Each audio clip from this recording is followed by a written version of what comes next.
Hi everybody, today is June 30th and today I was just going to talk a little bit about this mulching that I'm doing in the weed bed. Yes, I finally got the weed bed done here.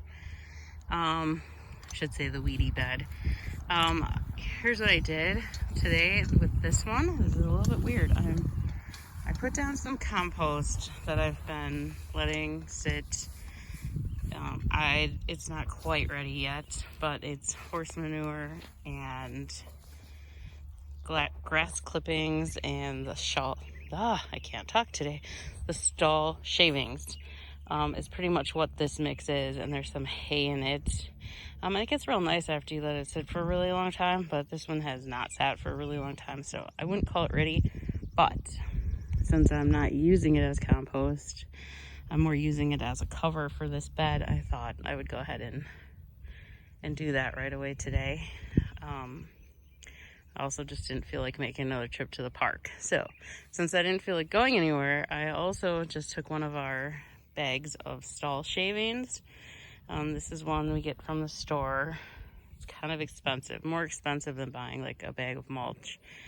But I've never actually tried using them as mulch before, so that's what I'm using. So this is going to be one of my tests and see what happens in this bed. So I cut the weeds down with the weed whacker, and then I put the weed fabric on top of that.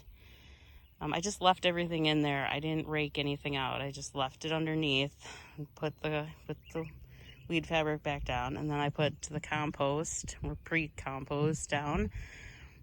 And now I'm putting the shavings as mulch down. So this will be a test to see next year if I try growing in here, if stuff grows, see if it helps take care of these weeds or see if the weeds go through it.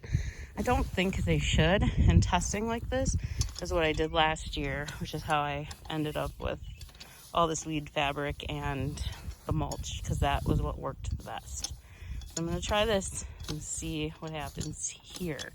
Next year I probably wouldn't use compost, but I think I really need to get some new soil to put in at least some of the beds. At least maybe do a couple every year or maybe a bunch every year. Because after seeing all the weeds that are coming through in those cucumbers, I think it's just, we need some new soil in here that's a little fresher and cleaner. So that's the plan. That's the plan for this year. For the rest of this year is to see how this bed does, see if this stuff keeps the weeds down, and see if stuff grows in it next year after it's sat for a year. Hopefully all of the stuff that hasn't been broken down enough, hopefully it'll finish breaking down and seep through the weed fabric. So that's the plan. Hope you're getting something accomplished in your garden today. Thanks for watching, and don't forget to hit the subscribe button. Thanks.